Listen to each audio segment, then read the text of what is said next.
The cockpit door slammed shut. The pilot's voice cut out mid-sentence. Flight 447 was now under terrorist control. Except the hijackers had just made one fatal mistake. They'd left the deadliest person on the plane in the cabin. American Airlines Flight 447 from Boston to Los Angeles was a routine Tuesday morning departure. The Boeing 777-300 pushed back from Gate B-27 at Logan International Airport at exactly 08:15 a.m., carrying 247 passengers and 12 crew members on what should have been a peaceful cross-country flight. In first class, passengers settled into their leather seats, most already absorbed in laptops and smartphones. Business travelers preparing for meetings in Los Angeles, a few wealthy retirees heading to visit grandchildren, and several Hollywood executives returning from East Coast business deals. Flight attendant Elena Vasquez moved through the cabin with practiced efficiency, checking seat belts and overhead compartments. At 34 years old, she had been working for American Airlines for exactly 2 years. Her colleagues knew her as reliable, professional, and remarkably calm under pressure. What they didn't know was why she was so calm, or what she had done before joining the airline. Elena appeared unremarkable to most passengers. Average height, shoulder-length black hair pulled back in regulation style, wearing the standard American Airlines uniform with a polite smile that never seemed forced. She spoke softly, moved gracefully, and handled even the most difficult passengers with patience that bordered on the supernatural. Captain Victor Larson, a 28-year veteran pilot, had flown with Elena dozens of times over the past year. He respected her professionalism and had noticed something unusual about her. She always seemed to know exactly what was happening in the cockpit without being told. When turbulence was coming, she secured the cabin before the announcement. When weather diversions were likely, she prepared passengers before official word came down. "Elena's got pilot instincts," Larson had mentioned to his co-pilot during a previous flight. "Sometimes I think she knows more about flying than some of the pilots I've worked with." First Officer Samantha Clark, Larson's co-pilot for this flight, was conducting her pre-flight checks when she noticed Elena standing near the cockpit door, listening intently to air traffic control chatter. "Unusual approach pattern today," Elena had commented quietly. "Boston Control is routing everyone south of the normal corridor." Clark looked at her with surprise. Most flight attendants didn't understand ATC communications, let alone recognize routing anomalies. "How do you know that?" Elena smiled and returned to her duties without answering. She had learned long ago that her background raised questions she wasn't ready to answer. The truth was that Elena Vasquez had spent 8 years as a United States Navy pilot, flying FA-18 Super Hornets from aircraft carriers in some of the world's most dangerous waters. Her call sign, Viper, had been earned during her 3rd deployment when she had been shot down over hostile territory, evaded capture for 6 days, and ultimately been rescued with intelligence that had prevented a major terrorist attack. But that life was behind her now. After losing her wingman and best friend Lieutenant Commander Jake Thunder Morrison in a training accident 3 years ago, Elena had left military service and sought the anonymity of civilian life. Morrison had been more than a fellow pilot. He had been her closest friend, her training partner, and the person who had recommended her for the most challenging missions. His death in what should have been a routine carrier landing had shattered her confidence and made her question whether the constant risk was worth the cost. Commercial aviation felt like a natural transition. She could remain close to flying while avoiding the life or death decisions that had once defined her existence. The irony wasn't lost on her that she had traded commanding a 70 million fighter jet for serving coffee and checking seatbelts. But the anonymity brought peace she hadn't expected. Flight 447 reached cruising altitude of 37,000 feet at 09:23 a.m. The seatbelt sign had been turned off, and passengers were settling into the routine of a 5-hour cross-country flight. Elena was serving breakfast in first class when she noticed something that made her pause. 3 men in different sections of the aircraft had been watching her movements with unusual intensity. Not the typical male passenger attention she was accustomed to deflecting, but something more calculating. They were studying her patterns, timing her movements between sections, and making note of where other crew members were positioned. Her military training kicked in automatically.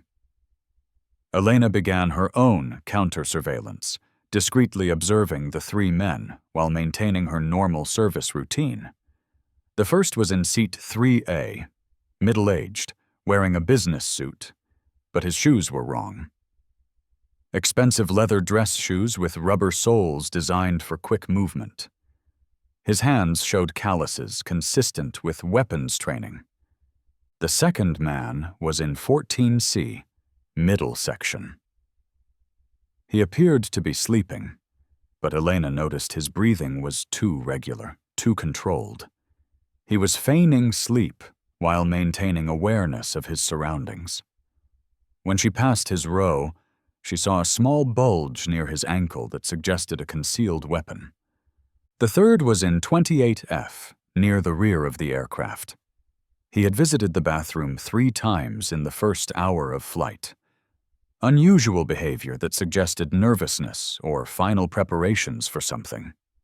Each time he returned to his seat, he made eye contact with the other 2 men using a system of subtle signals.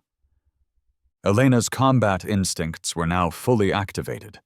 She recognized the signs of a coordinated operation. 3-man team, positioned to control different sections of the aircraft, conducting final surveillance before executing their plan. She had seen similar patterns during counterterrorism briefings in the military. Elena's mind began calculating tactical possibilities. The aircraft layout provided both advantages and disadvantages for counteraction. The narrow aisles would limit the hijackers' ability to maneuver, but they would also constrain her own movement. The galley areas provided potential weapons: metal serving trays, glass bottles, even the heavy coffee pots could be improvised into defensive tools. More importantly, Elena understood aircraft systems in ways that civilian passengers and even most flight crew did not. She knew that the Boeing 777-300's communication systems had backup protocols, that the cockpit had independent air supply systems, and that the aircraft's autopilot could maintain flight even if the pilots were incapacitated. This knowledge would prove crucial if the situation escalated beyond simple hijacking into attempted aircraft destruction. Elena also recognized the psychological component of what was about to unfold. Hijackers depended on fear and surprise to maintain control over much larger numbers of passengers. But Elena had spent years in situations where being outnumbered was routine. Fighter pilots often engaged multiple enemy aircraft, and survival depended on superior training, better tactics, and the ability to remain calm when others panicked. The 3 men had made a fundamental error in their operational planning. They had assumed that civilian aircraft crew would be soft targets, unprepared for violence, and easily controlled through intimidation. They had not considered that post-9/11 aviation security protocols had led to many former military personnel seeking employment in commercial aviation, precisely because airlines valued their crisis management experience and unflappable demeanor under pressure. At 10:47 a.m., everything changed.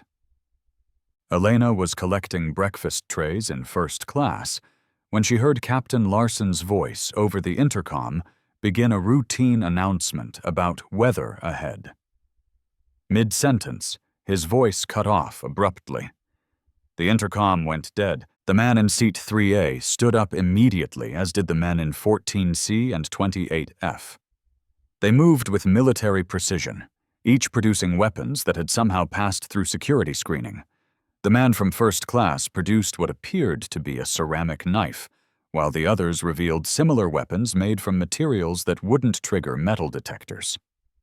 "Ladies and gentlemen," the man from 3A announced in accented English, "this aircraft is now under our control. Remain seated, and you will not be harmed." Passengers began screaming. Some stood up in panic, while others ducked down in their seats. Flight attendant Rachel Kim, working in the middle section, looked terrified and began moving toward the rear of the aircraft as she had been trained. But Elena didn't move. She stood perfectly still in the first-class galley, her mind immediately shifting into tactical mode. 8 years of military training overrode 2 years of civilian conditioning. She was no longer Elena Vasquez, flight attendant. She was Lieutenant Commander Elena Viper Vasquez, naval aviator, and these hijackers had just declared war on her aircraft. Elena quickly assessed the situation with the clinical precision of a combat pilot. 3 hostiles, armed with edged weapons, approximately 247 civilians in the cabin, most now in various states of panic. Unknown status in the cockpit, but the abrupt communication cutoff suggested the flight crew was either incapacitated or under duress. The hijacker from first class approached her, holding his ceramic knife in a way that suggested professional training. "You," he said, pointing the weapon at Elena, "help us control the passengers. Tell them to remain calm and follow instructions." Elena looked at him with an expression that didn't match her flight attendant training. Instead of fear or compliance, her eyes held the cold calculation of a predator evaluating prey. "And if I refuse?" The hijacker was momentarily surprised by her response. Flight attendants were supposed to be cooperative, frightened civilians. This woman was looking at him like she was conducting her own threat assessment. "You will do as instructed," he said, raising the knife closer to her face, "or passengers will die." Elena's response was delivered in a voice that had once commanded respect on aircraft carrier flight decks. "Let me make something clear. You've made a tactical error." The hijacker frowned, not understanding her meaning. Elena continued, her voice carrying an authority that seemed to cut through the cabin noise. "You've just taken control of an aircraft with a former Navy pilot in the cabin. And not just any pilot, one with a very specific set of skills." She reached slowly toward the intercom handset, moving with deliberate precision that suggested absolute confidence, despite the knife inches from her face. "I'm going to make an announcement now. You're going to let me, because you need to understand who you're dealing with." The hijacker hesitated, confused by her complete lack of fear. Elena picked up the intercom handset and pressed the call button. When she spoke, her voice filled the cabin with an authority that immediately commanded attention. "Ladies and gentlemen, this is your senior flight attendant. I need everyone to remain calm and listen carefully to my voice." The panicked chatter in the cabin began to quiet as passengers responded to the confident tone. Elena continued, "Some of you may not know this, but before I worked for American Airlines, I spent 8 years flying combat missions for the United States Navy. My call sign was Viper." A few passengers in first class looked up with recognition. Military personnel and aviation enthusiasts knew that call signs weren't given lightly. They were earned through exceptional performance under extreme conditions. The hijacker was now looking uncertain, no longer sure he understood the situation he had created. "Viper," Elena continued, "was earned when I was shot down behind enemy lines and spent 6 days evading capture while calling in airstrikes on terrorist positions. I survived that experience, and I survived 8 years of combat flying because I never surrender and I never leave anyone behind. Her voice took on the steel edge of command authority. These 3 men have taken control of our aircraft, but they've made one critical error. They've left me in the cabin. The hijacker moved to strike Elena with his knife, but she was no longer where he expected her to be. 8 years of combat training had taught her to move the instant a threat was committed to action. She sidestepped his thrust, grabbed his wrist with her left hand, and drove her right elbow into his solar plexus with the precision of someone who had been trained to disable opponents quickly and efficiently. The ceramic knife clattered to the floor as the hijacker doubled over, gasping for breath. Elena retrieved the weapon and pressed it to his throat before he could recover. "Gentlemen in seats 14C and 28F, she announced over the intercom. "Your partner is now disarmed and under control. You have 30 seconds to surrender your weapons and return to your seats, or I demonstrate additional skills from my military training." The cabin had gone completely silent. Passengers stared in amazement at the flight attendant who had just disarmed a terrorist with movements too fast to follow clearly.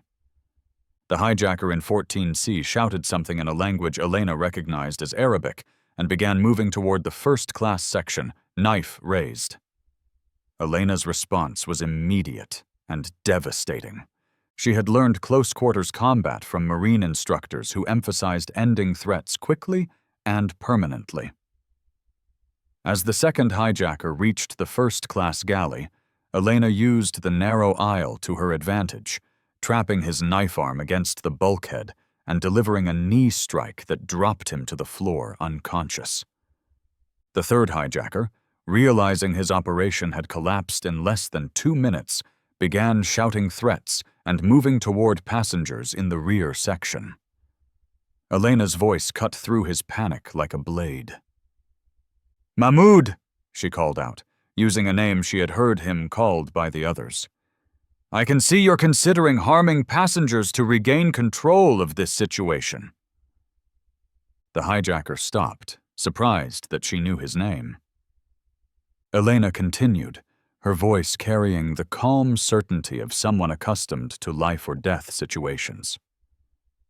"What you don't understand is that I've spent years tracking people exactly like you. I know your training, your tactics, and your psychology. And right now you're realizing that your plan has failed completely."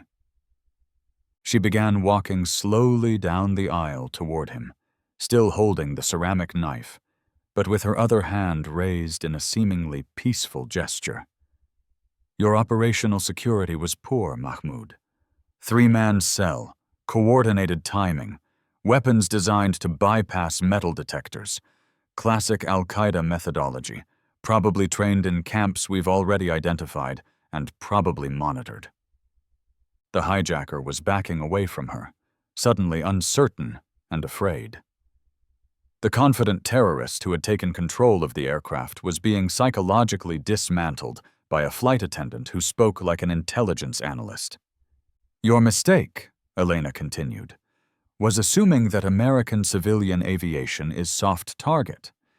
You didn't account for the possibility that some of us have been preparing for people like you our entire careers." She was now close enough to see the sweat on Mahmoud's forehead. "So here's what's going to happen. You're going to drop your weapon, get on your knees, and place your hands behind your head. Because the alternative is that I demonstrate why my call sign was Viper. I strike fast, strike hard, and eliminate threats to protect others." Mahmoud looked around the cabin desperately, searching for options or support. Instead, he saw 200-plus passengers watching him with expressions ranging from fear to fascination to outright admiration for the woman who had taken control of his operation. "Drop the weapon, Mahmoud," Elena commanded, using the voice that had once ordered airstrikes against enemy positions. "This is your final opportunity to comply. The hijacker's will broke completely. The ceramic knife fell from his hands as he sank to his knees, defeated not by superior numbers or firepower, but by encountering someone whose training and experience exceeded his own. Elena secured the third hijacker using techniques she had learned for restraining captured enemy personnel. Within minutes, all 3 terrorists were disarmed and immobilized using improvised restraints created from seatbelt extensions and aircraft safety equipment. "Ladies and gentlemen," Elena announced over the intercom, "the threat to our aircraft has been neutralized. All 3 hostile individuals are now secured and no longer pose danger to passengers or crew." Spontaneous applause broke out throughout the cabin. Passengers who had been terrified minutes earlier were now cheering for the flight attendant who had saved their lives. But Elena's job wasn't finished. "I need to check on our flight crew," she announced. "Please remain seated while I assess the cockpit situation." Elena approached the cockpit door, which had been locked from the inside. "Captain Larson," she called out. "This is Elena. The cabin is secure. 3 hostiles neutralized. Are you and First Officer Clark okay?" There was no immediate response. Elena tried again, this time using terminology that would identify her as someone with aviation knowledge. "Captain, this is Viper. Cabin secure. Threats neutralized. Requesting status report." The cockpit door opened immediately. Captain Larson looked out with amazement and relief.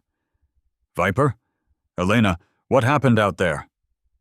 "3-man hijack attempt," Elena reported with military precision. "All hostiles secured. No injuries to passengers or crew. What's your status?"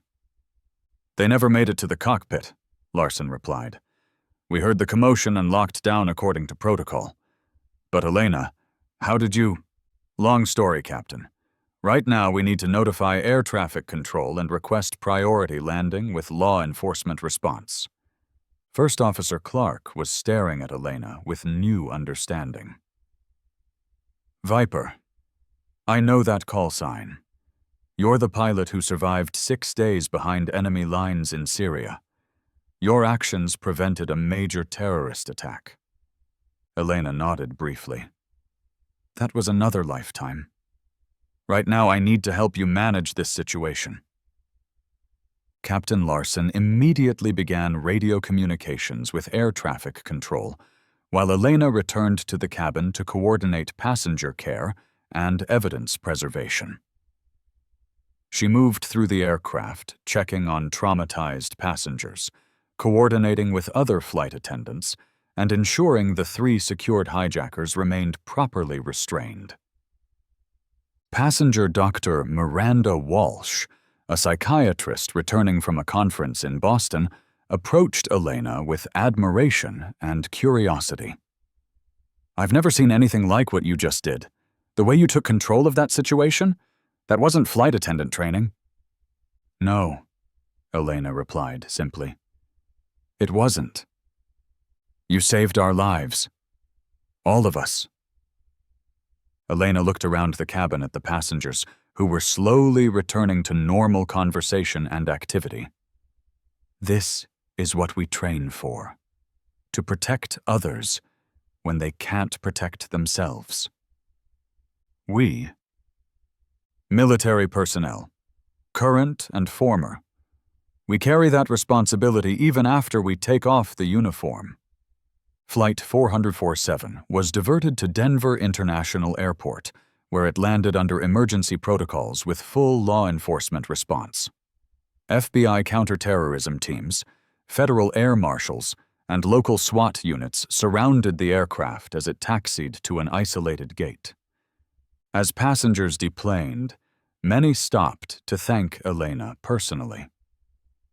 Business executive Gabriel Newman, who had been seated in first class, shook her hand with tears in his eyes. "I have 3 daughters at home. They still have their father because of you." Military retiree Colonel Anthony Davis, traveling in first class, saluted Elena as he deplaned. "Viper, it's an honor to meet you. Your reputation preceded you even before today." "Thank you, Colonel. Just doing my job." "No, ma'am. That was far beyond any job description. That was heroism." The FBI debrief took 6 hours. Special Agent Lisa Chen, the lead counterterrorism investigator, conducted Elena's interview with the respect due to a professional colleague rather than a civilian witness. "Ms. Vasquez, your actions prevented what could have been a catastrophic terrorist attack. The 3 individuals you apprehended are on multiple international watch lists. They've been planning this operation for months." "Any indication of their specific target or objective?" "Los Angeles International Airport. They intended to crash Flight 447 into the international terminal during peak morning arrival times. Your intervention saved not only the 259 people aboard your aircraft, but potentially thousands more in the terminal." Agent Chen continued.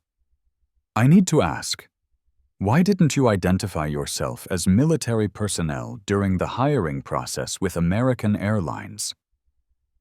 Elena had been dreading this question.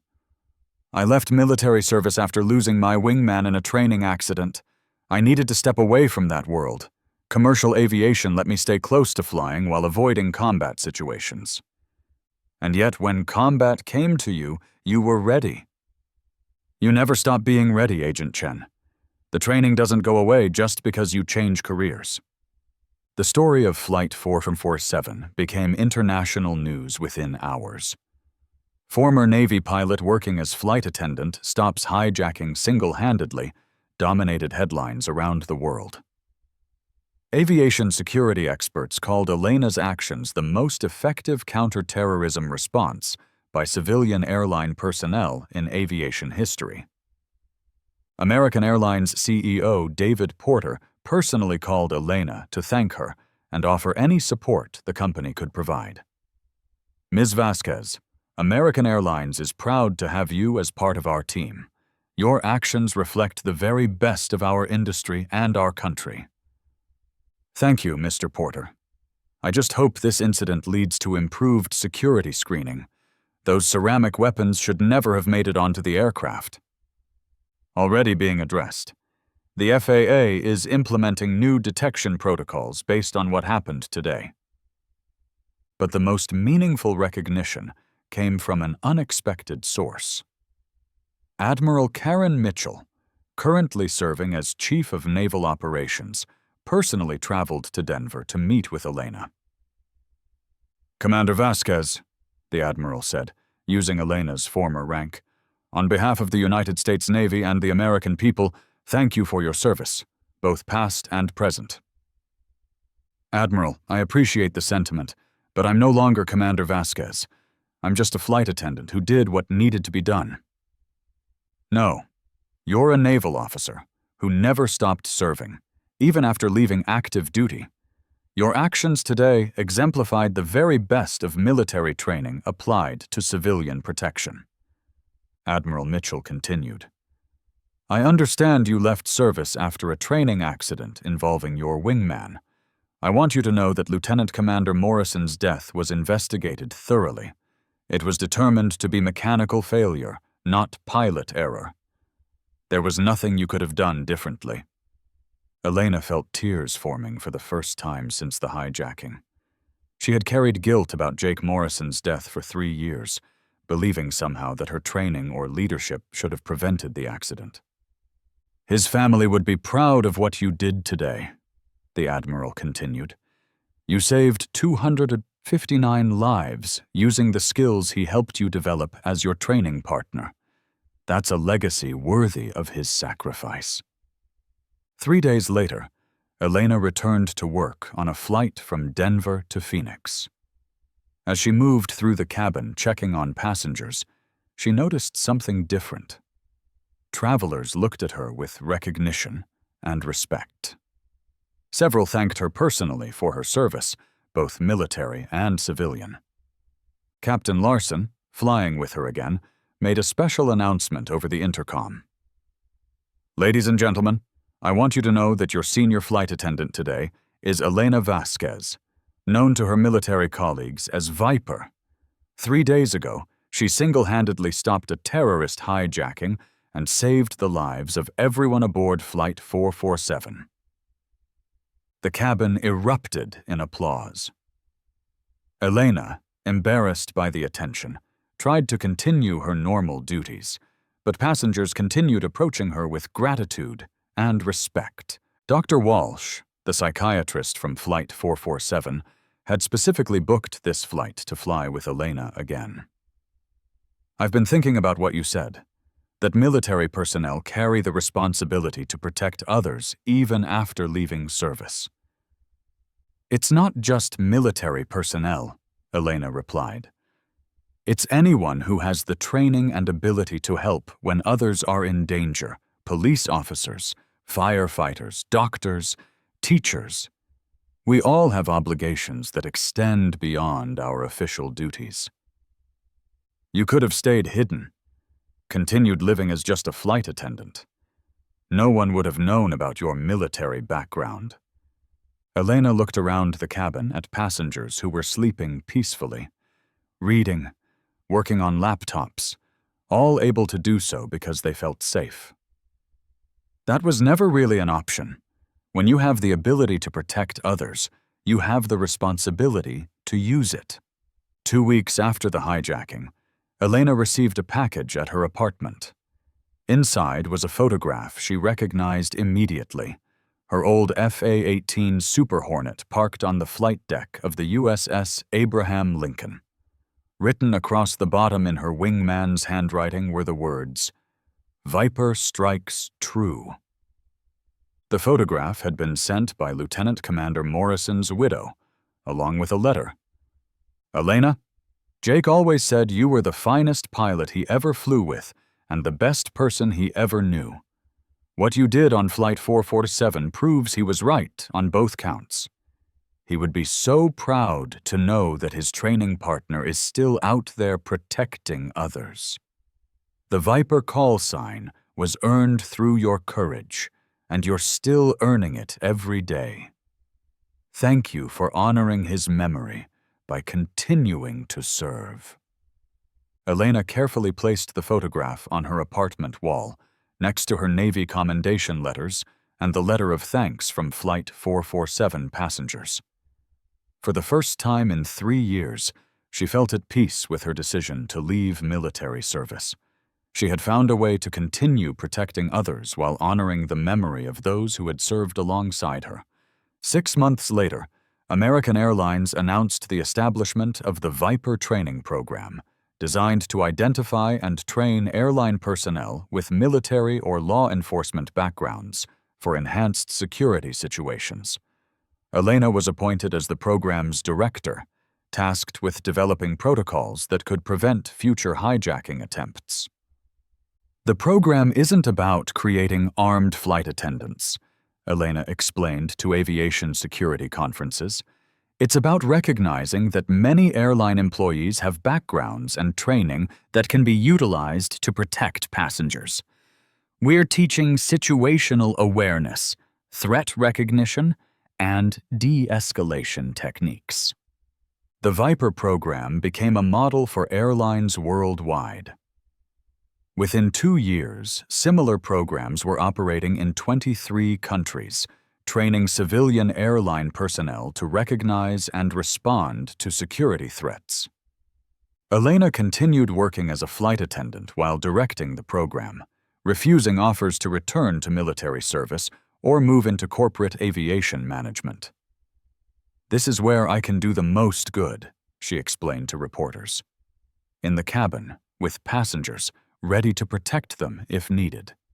On the first anniversary of Flight 447, Elena was working a routine flight from Boston to Los Angeles, the same route where she had encountered the hijackers. As the aircraft reached cruising altitude, Captain Larson made a special announcement. "Ladies and gentlemen, 1 year ago today, the woman serving as your senior flight attendant prevented a terrorist attack that would have killed everyone aboard this aircraft and thousands more on the ground. Elena Vasquez, call sign Viper, represents the very best of American courage and service. A passenger in first class, retired Marine Colonel Brian Matthews, stood up and began applauding. Within seconds, every passenger on the aircraft was on their feet, giving Elena a standing ovation that lasted several minutes. Elena tried to return to her duties, but passengers continued approaching her throughout the flight. A young girl traveling with her grandmother asked, "Are you really a hero?"